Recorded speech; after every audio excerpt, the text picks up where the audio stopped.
selamat datang kembali di channel Narvi Film. Apa kabar kalian semua? Semoga sehat selalu ya. Di musim PPKM ini, alangkah baiknya kita patuhi protokol kesehatan dan ikut mensukseskan upaya pemerintah untuk mengusir COVID-19 dari tanah air ini. Nah, untuk itulah yang gak perlu-perlu amat untuk keluar rumah, aku saran kamu untuk di rumah aja ya. Untuk menemani hari-harimu di rumah agar gak bosen, Narvi Film akan menceritakan ke kamu alur-alur film yang menarik untuk disimak dan tentunya memotivasi diri kamu untuk menjadi sukses. Oh iya, buat kamu yang suka dengan alur cerita film-film bertema kesuksesan, bisnis, kisah nyata, dan film motivasi, aku sarankan kamu untuk mensubscribe channel ini. Karena di channel ini, Narvi Film akan membawakan konten-konten film bertema tersebut. Nah, di kesempatan kali ini, aku akan bawakan alur cerita film Joy yang dirilis pada tahun 2015. Film yang disutradarai oleh David O. Russell ini diangkat dari kisah nyata Joy Mangano, yaitu pengusaha yang sukses dalam menjual alat pengepel lantai. Di film ini juga kita akan dibawa ke kehidupan sulit si Joy jauh sebelum dia sukses. Namun, karena perjuangannya yang keras dan tidak mengeluh, ia berhasil menjadi pengusaha sukses dan menjadi tokoh yang menginspirasi kita semua. Tokoh Joy ini diperankan oleh aktris cantik Jennifer Lawrence dan terdapat bintang-bintang ternama seperti Robert De Niro, Bradley Cooper, Edgar Ramirez, Diane Ladd, Virginia Madsen, dan Isabella Rossellini. Oke, tanpa menunggu waktu lama, mari kita masuk ke alur filmnya. Everybody starts out with some kind of dream of what life will be. Cerita dimulai dari sebuah narasi nenek tua, yang adalah nenek Joy sendiri. Digambarkan, Joy dulunya adalah sosok anak perempuan yang kreatif, imajinatif, dan sangat periang.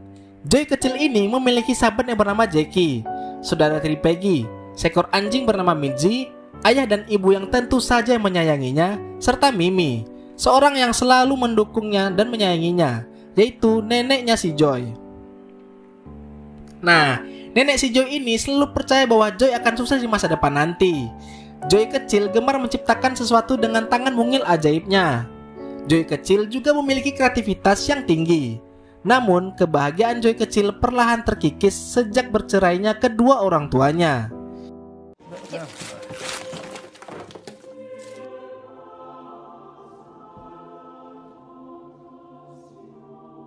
Joy yang terpukul menghabiskan waktunya menonton sinetron dan menyendiri di kamar. Begitulah kesehariannya hingga Joy pun tumbuh dewasa. Cerita masuk ke Joy dewasa yang telah memiliki 2 anak dan tinggal bersama nenek dan ibunya sebagai pencari nafkah. Suatu hari Joy menemukan kalung anjing ciptaannya yang berbeda dari kalung biasa. Kalung tersebut mudah dilepas dan anti kutu. Hal tersebut mengingatkan kekecewaan Joy yang mana barang ciptaannya tersebut hak patennya diambil oleh perusahaan Hartz karena ibu Joy gagal membantunya untuk mematenkan ciptaannya tersebut. Pada saat mereka sedang asik menonton, ayah Joy dan kekasihnya Sharon datang. Rupa-rupanya Sharon sudah tak sanggup lagi hidup dengan ayahnya Joy, sehingga Sharon mengembalikan Rudy ke rumah Joy. Di dalam rumah terjadi perdebatan hebat antara ibu dan ayahnya Joy, sehingga ayahnya Joy mengamuk dan memecahkan perabotan rumah. How's this? Who's this now? I'm the damaged man. Joy pun mengambil sikap langsung menghentikan pertengkaran dan membawa ayahnya ke ruang basement. Karena di rumah tak ada kamar lagi yang tersedia untuk ayahnya. Di dalam basement, Tony yang adalah mantan suami Joy yang lebih dulu menumpang di basement merasa terganggu dengan kehadiran Rudy. Tony dan Rudy, ayah Joy, memang tak pernah akur. Mereka memiliki karakter yang berbeda. Ayah Joy menganggap perceraian mereka dengan cara yang salah karena mereka masih tinggal bersama. Sedangkan Tony tidak menyukai Rudy karena menganggap remeh mimpinya yang ingin menjadi penyanyi terkenal.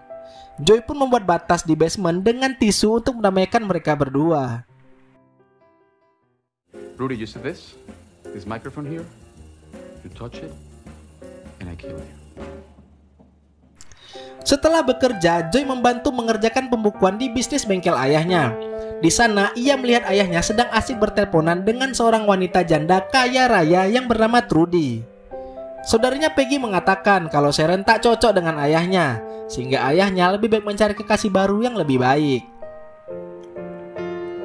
Lagi-lagi pipa air di lantai kamar ibu Joy tersumbat, sehingga mengakibatkan lantai kamar ibunya banjir. Joy terpaksa membongkar lantainya untuk menghentikan aliran airnya. Joy memarahi ibunya yang sering membersihkan sisir di wastafel. Dan itulah alasan kenapa pipanya mampet. Wah, ini ibunya sering nonton sinetron terus merepotkan juga ya. Oke, lanjut. Joy pun kedatangan tamu, yaitu sahabatnya Jackie. Jackie datang untuk melihat keadaan Joy yang sudah lama tidak kelihatan. Mereka pun berbicara. Joy mengeluarkan keluh kesah atas segala permasalahannya kepada Jackie. Joy pun menanyakan kepada Jackie tentang dirinya telah banyak berubah. Mimpinya sewaktu ia kecil pun semakin jauh saja. Yang tersisa hanyalah hidup seperti di penjara. Kasihan sekali. Kita masuk ke flashback pertama kali Joy ketemu dengan mantan suaminya, yaitu Tony, di suatu pesta musik. Di sana Joy terpana dengan penampilan panggung Tony. Joy dan Tony pun berdansa pada malam itu. Tony dan Joy pun semakin akrab. Mereka saling bercerita tentang background masing-masing. Tony memiliki mimpi yang besar sebagai penyanyi, sedangkan Joy hanyalah perempuan biasa yang telah kehilangan mimpinya. Tetapi Tony menghiburnya dengan mengatakan bahwa mimpi Joy itu hanya tertunda. Mereka berdua pun berpacaran hingga akhirnya memutuskan untuk menikah. Pesta pernikahan pun berlangsung meriah. Namun ayah Joy tiba-tiba berpidato dengan terbuka dengan hubungan keluarganya itu tidak baik sebenarnya, sehingga mengakibatkan Joy sangat malu dalam pestanya. And I finally met the light of my life, Sharon. Dude, please. Enough. Are you happy now? I give these kids 50-50 odds. Aduh, ini ayahnya Joy buat pesta jadi berantakan ya. Oke, pernikahan Joy dan Tony pun tak berlangsung baik. Tony yang terlalu idealis dengan karirnya sebagai penyanyi sangat pemalas untuk bekerja. Sedangkan Joy yang tak tahan dengan sikap Tony selalu memarahinya. Joy tak tahan dengan keadaan ini. Ia pun sibuk mengasuh kedua anaknya, sedangkan Tony hanya bermalas-malasan. Dan akhirnya mereka pun berpisah. Di tempat lain, ayah Joy, Rudy dan pacar barunya, Trudy, menikmati malam pertemuan mereka dengan penuh tawa. Mereka tampak sangat cocok. Trudy pun mengundang Rudy untuk datang berlayar di perahu pribadinya, membawa anak dan cucunya. Mereka pun berlayar. Ombak yang besar menggoyangkan perahu tersebut sehingga gelas anggur yang di tangan Joy jatuh ke lantai dan tumpah. Joy pun membersihkannya dengan pengepel dan memerasnya sehingga tangannya berdarah karena pecikan beling. Saat diobati oleh nenek dan mantan suaminya, Joy mendapat ilham atau sebuah ide, yaitu membuat inovasi dari sebuah pengepel. Nenek dan ayahnya yang khawatir menyuruh Joy untuk tidur. Joy yang keletihan tertidur di tangga. Ia mendapatkan sebuah mimpi, bertemu dengan Joy kecil 17 tahun yang lalu. Joy kecil yang kreatif dan penuh bakat itu pun mengkritiki Joy besar karena tak lagi menjadi dirinya yang sebenarnya, yang penuh dengan ide-ide brilian dan memiliki mimpi yang tinggi. Tak disangka kejadian tangan terluka tersebut menjadi titik balik Joy untuk kembali meraih mimpinya. Setelah Joy bangun, ia pun meminta izin kepada ayahnya untuk mengajukan proposal peminjaman modal kepada pacar baru ayahnya yang kaya raya itu. Permintaan ini pun diterima. Menimbang Joy selama ini selalu sabar dengan tingkah ayahnya dan jarang meminta sesuatu kepadanya. Joy pun menggambar desain hasil dari pemikirannya, yaitu rancangan sebuah produk inovasi dari sebuah pengepel, menggunakan krayon yang dipinjam dari anaknya. Setelahnya, ia pun mempresentasikan ide kreatifnya ini kepada Trudy, pacar ayahnya yang kaya raya itu, yaitu gagasan untuk memproduksi dan menjual pengepel yang bisa memeras tanpa menyentuhnya. Pel ini juga bisa dibuat dengan kapas berkualitas, sehingga memiliki daya serap yang tinggi dan dapat dicuci menggunakan mesin cuci. Sebuah produk yang sangat membantu ibu rumah tangga, yang ia ciptakan berdasarkan masalah yang ia alami sendiri. Trudy menegaskan dengan menanyakan beberapa pertanyaan kepada Joy untuk menguji Joy apakah layak dipinjamkan modal. Yang pertama, di mana Joy sekolah? Yang kedua, apa prestasi Joy selama di sekolah? Dan pertanyaan terakhir, bila di sebuah ruangan Joy bersama pesaing bisnisnya dan memiliki sebuah pistol, apakah Joy berani menembaki pesaingnya? Tentu saja, semua jawaban dari Joy memuaskan hati Trudy. Singkat cerita, Trudy pun sepakat meminjamkan uang modal kepada Joy. Joy pun diizinkan untuk menggunakan bengkel ayahnya sebagai tempat produksi produknya. Tahap pertama pun dimulai. Muy fácil.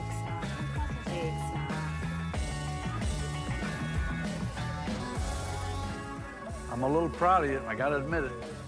Setelah itu, Joy mencoba memasarkan produknya ke toko-toko peralatan rumah tangga yang biasa ia kunjungi. Namun, toko-toko tersebut ternyata sudah bekerja sama dengan perusahaan besar.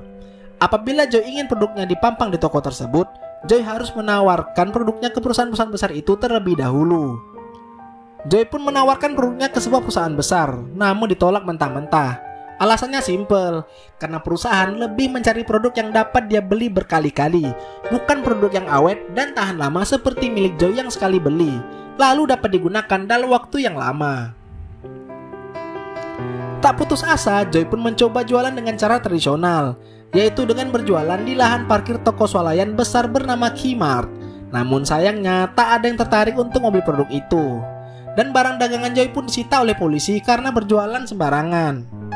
Mantan suami Joy, Tony, yang kebetulan berada di sana pun merasa simpati menyaksikan mantan istrinya diusir oleh polisi.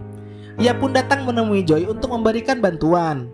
Joy yang sebelumnya sedang menangis pun mendapat sepercik harapan setelah mendengar bantuan dari Tony. Tony mengatakan ia akan membantu Joy untuk memasarkan produknya lewat televisi di mana temannya bekerja. You would do that for me? Keesokan harinya, Joy dan Tony pun berangkat menuju kantor televisi tersebut. Di sana, mereka berdua pun harus menunggu berjam-jam untuk mendapatkan giliran presentasi produknya ke pimpinan perusahaan tersebut. Awalnya, produk pengepel Joy dijadikan bahan tertawaan oleh pimpinan-pimpinan di ruang presentasi tersebut. Just dunk it. I dip it. Yes. Pull and twist, just like when you're on the road. Namun, seorang pemimpin tertinggi yang bernama Neil meminta Joy memaklumi sikap teman-temannya yang kelelahan bekerja tersebut. Neil pun memperkenalkan dirinya sebagai seorang kepercayaan perusahaan yang telah membangun prestasi dan menjaga nama baik perusahaan tersebut selama puluhan tahun. Neil pun memiliki pengalaman sebagai orang yang memutuskan produk yang layak dan tidak layak untuk dijual di sebuah toko selawan besar di Amerika. Nah, Neil berpendapat bahwa produk Joy terkesan murahan karena menggunakan bahan plastik. Tapi Joy berhasil menjelaskan produknya dengan baik, yaitu alasannya menggunakan plastik supaya produk tersebut ringan. Joy pun melanjutkan dengan menjelaskan kelebihan-kelebihan produknya yang lain. Sampai akhirnya Neil pun tertarik dengan kepercayaan diri Joy terhadap produknya itu. Neil pun meminta Joy memproduksi 50.000 alat pel karena Neil setuju untuk mengiklankan produk Joy ke dalam program TV miliknya. Mendengar itu, Joy begitu bahagia. Lalu Joy kagum saat Neil mengajaknya untuk melihat proses syuting siaran home shopping di studionya. Joy pun semakin kagum saat melihat derasnya arus pembelian yang masuk lewat telepon. Neil pun menyemangati Joy bahwa produk pelnya pun bisa menembus angka penjualan puluhan ribu seperti itu. Lalu akhirnya Joy pun mengadakan rapat bersama timnya untuk menambah dana pinjaman ke Trudy, yang membuat Trudy cukup syok dikarenakan pinjaman pertamanya saja belum menghasilkan apa-apa, kok sudah minta lagi? Nah, awalnya Trudy menolak hingga Joy berhasil meyakinkan Trudy bahwa program TV home shopping ini sangatlah hebat. Dan Trudy pun akhirnya memberikan pinjaman kedua untuk biaya produksi alat pel sebanyak 50.000 itu. What do you want me to take out a second mortgage on my house? Hari yang dinantikan pun tiba. Saat produk pel Joy yang dipresentasikan di acara home shopping, Joy bersama kerabat dan keluarganya pun kegirangan untuk nonton bareng acara televisi tersebut. Semua tentu berharap kalau produk pelnya Joy akan kebanjiran order. Namun, karena artis iklan tersebut kurang mampu menjelaskan dengan baik, malam itu tidak ada penjualan sama sekali alias nol untuk produk pel itu. Joy begitu terpukul hingga tak mampu berkata apa-apa. Ia lalu menelpon Neil yang memintanya untuk memproduksi 50.000 pel dan meminta pertanggungjawaban dari Neil. Neil pun menyebutkan bahwa di dalam kontrak, barang yang tak terjual hanya dapat diganti perusahaan maksimal sepertiga saja. Di situ Joy sangat terpukul dan frustasi. Namun Joy tidak menyerah. I can't accept your answer. I can't. And I won't. Keesokan paginya, ia mendatangi kantor Neil untuk meminta kesempatan kedua, dengan syarat harus dirinya sendiri yang tampil dalam program home shopping tersebut. Neil merasa ini ide gila karena Joy bukanlah artis dan tidak berpengalaman untuk tampil di depan kamera. Joy pun mengingatkan Neil bahwa dirinya lah orang yang mampu meyakinkan Neil akan produk pelnya itu. Padahal sebelumnya Neil juga sempat meragukan. Maka dari itu, Joy sangat yakin bahwa dirinya mampu menjual pelnya dalam program TV tersebut. Neil pun yang seawalnya menantang dan akhirnya setuju dengan kesempatan kedua untuk Joy. Dan sampailah di hari Joy untuk tampil di kesempatan kedua itu. Joy didandani dengan penampilan yang sangat berbeda dari Joy yang sebelumnya. Tetapi Joy lebih memilih untuk tampil dengan pakaian sehari-hari karena ia ingin tampil sebagaimana dirinya yang sebenarnya, sekaligus mewakili isi hati para penonton yang mayoritas emak-emak. Dan hingga giliran Joy pun tiba. Joy yang gugup hanya bisa diam tanpa melakukan pergerakan apa-apa. Melihat ini, Nel pun dibuat khawatir dan berusaha menyadarkan Joy. Akhirnya ada telepon masuk. Joanne from New York. Yeah, I'm calling in because I would love a mop that I don't have to touch when I ring it. You know, my hands get... Yang ternyata telepon tersebut dari Jackie, sahabat Joy yang sedang menonton acara TV bersama keluarga Joy di rumah. Jackie berpura-pura tertarik dengan alat pel yang Joy pegang itu.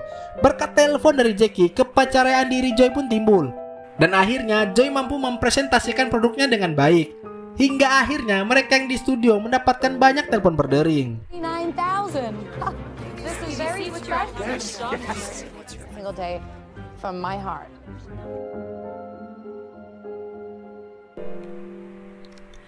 Dan setelah sesi Joy selesai, Joy senang bukan main karena mendapatkan angka pembelian yang fantastis.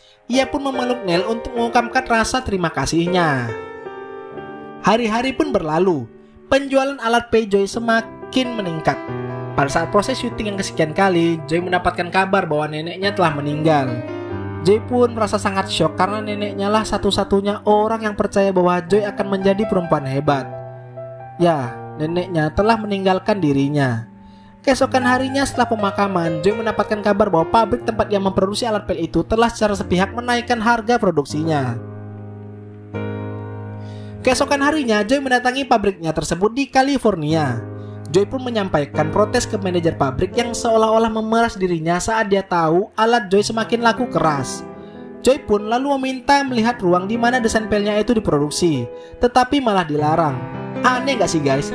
Orang memesan buat dibikinkan suatu produk, tetapi malah dilarang untuk melihat proses produksinya. Namun Joy pun tidak kehabisan akal. Ia lalu berpura-pura minta izin ke toilet dan menemukan pintu rahasia menuju ruang produksi di pabrik tersebut.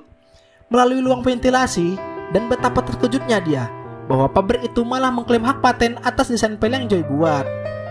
Mengetahui hal itu, Joy pun marah besar karena selama ini pabrik tersebut telah mencuri karyanya Joy dan menjual pel tersebut tanpa sepengetahuan Joy. Namun, manajer pabrik beserta kawannya tetap bersikeras bahwa desain pelnya tersebut sudah menjadi milik mereka. Dan mereka pun memanggil polisi untuk mengusir Joy.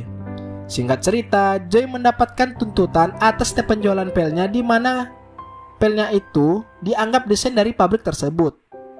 Saat itu di mata hukum, Joy dapat dibilang kalah. Ayah Joy dan Trudy menyuruh Joy untuk menandatangani surat pernyataan bahwa Joy telah bangkrut, agar Trudy tidak lebih banyak kehilangan uang investasinya. Awalnya Joy masih ingin berusaha menolak melakukannya. Namun karena terus didesak oleh keluarga dan pengacara, akhirnya Joy pun menyerah. Ia pun mengambil sebuah pena untuk menandatangani surat pernyataan bahwa ia telah bangkrut. Dan saat itulah hubungan antara Joy dan investornya dinyatakan berakhir. Anaknya Joy, Christy, mengatakan bahwa Mimi, neneknya, selalu percaya bahwa Joy akan menjadi perempuan yang hebat. Joy pun sambil menangis memarahi anaknya untuk tidak percaya dengan kata-kata Mimi.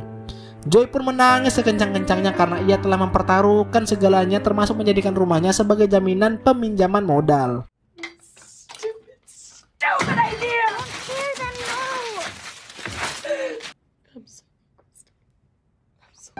Tetapi, ternyata Joy masih belum menyerah.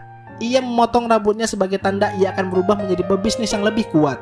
Dan semalaman mempelajari dokumen hukum dan segala bentuk surat-surat atas kasusnya itu.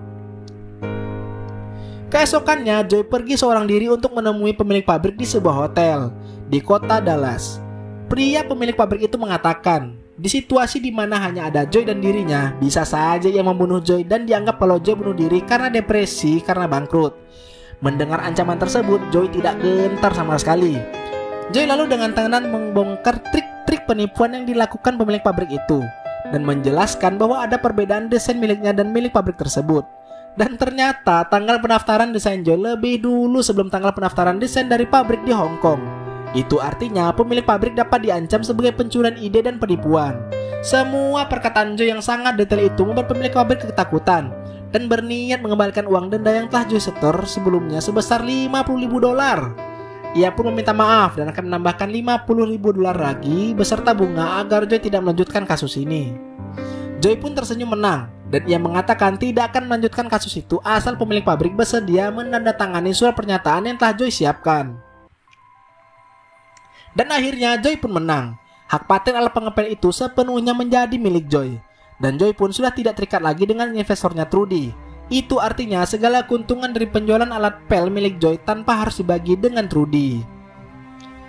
Beberapa tahun kemudian Joy pun jauh semakin sukses karena berhasil mematenkan 100 produk karya ciptaannya. Ia pun membawa keluarganya pindah ke rumah yang lebih besar. Tony dan sahabatnya Jackie menjadi penasehat utama. Ayah Trudy dan saudarinya Peggy tetap selalu disupport Joy walaupun berkali-kali gagal membuat bisnis mereka sendiri. Sementara Nell kini menjadi saingan bisnisnya yang tetap bersahabat dengan dirinya. Film pun berakhir. Nah, bagaimana dengan alur cerita film Joy ini? Sangat menginspirasi bukan? Semoga kamu di sana terinspirasi dari cerita ini dan dapat meraih cita-cita kamu.